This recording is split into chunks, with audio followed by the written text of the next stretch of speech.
Dalawang dekada na nakakalipas na maganap ang isang malaking trahedya sa mundo at sa Pilipinas. Binalot ng kadiliman ng pandemya ang buong mundo.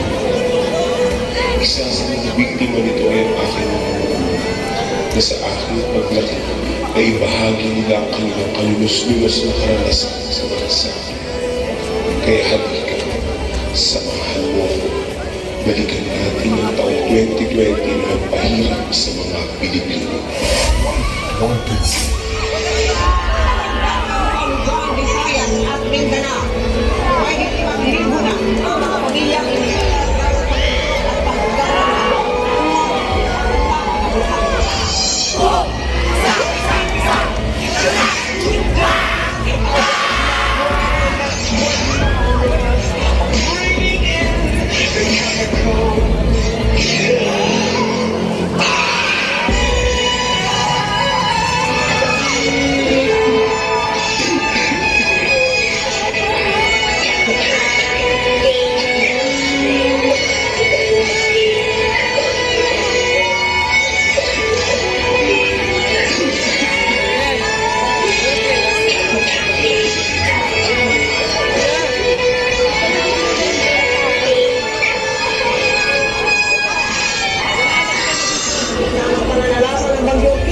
Bagyong Ulysses. Bagyong Mundo ngayong taon.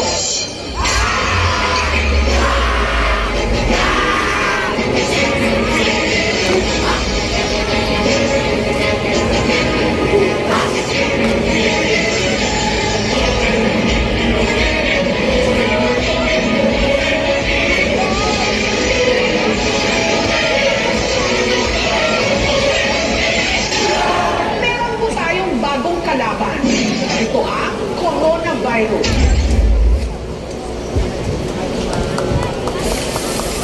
Current 300 plus deaths so far. Countries informing of the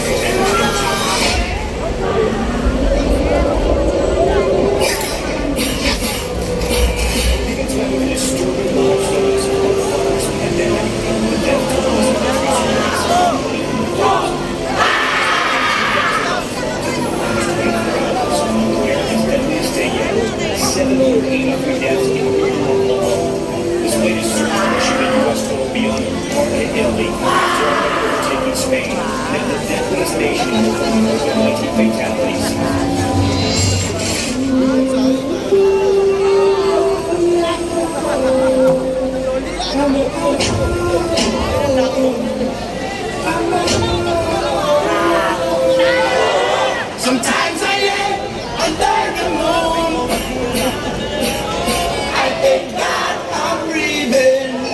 Then I pray, don't take me soon, 'cause I am here for a reason. In my fears I drown, but I never let it get me down. So when negativity surrounds, I know someday it'll turn around the world.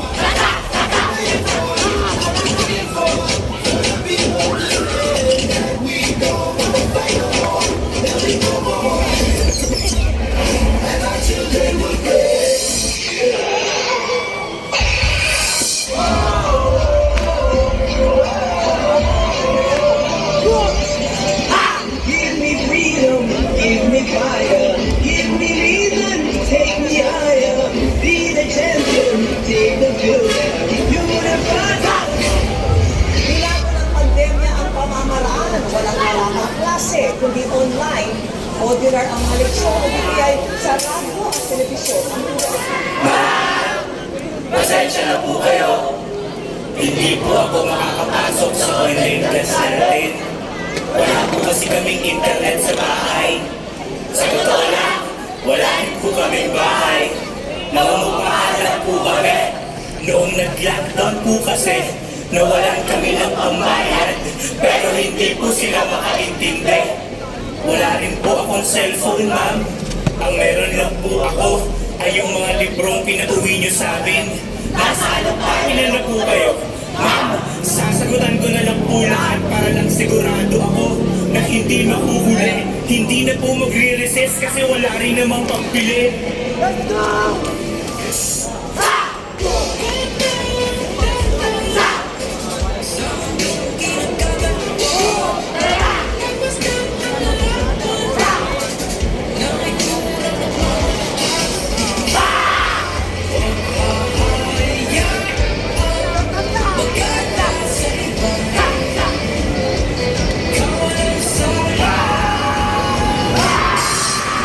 Ako si Nestor de la Cruz.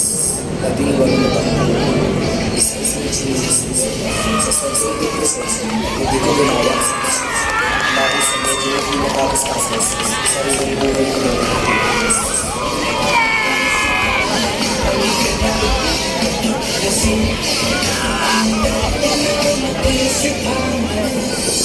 ng pamilya na makinang malapit ang binaril ng kapitbahay nilang pulis.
Pero mas kasalanan siguro kapag kaya mo naman pero hindi mo pa rin piniling tumulong sa mga mahihirap. Mas mahirap mamatay ng tiyak kaysa pilit. At sa iyong lumalaban hanggang ngayon, salamat dahil hindi ka sumuko. Hindi man alam ng iba yung mga sarili mong pagsubok. Nakikita naman yung Diyos sa iyong puso. Ikaw, alalahanin mo na hindi ka na basta lumalaban.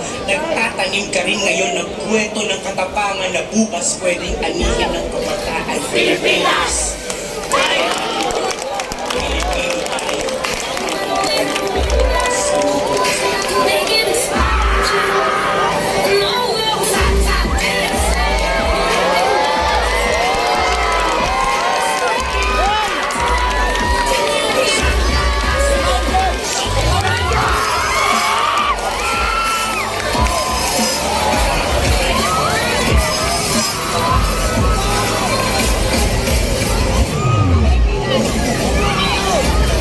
Thank you.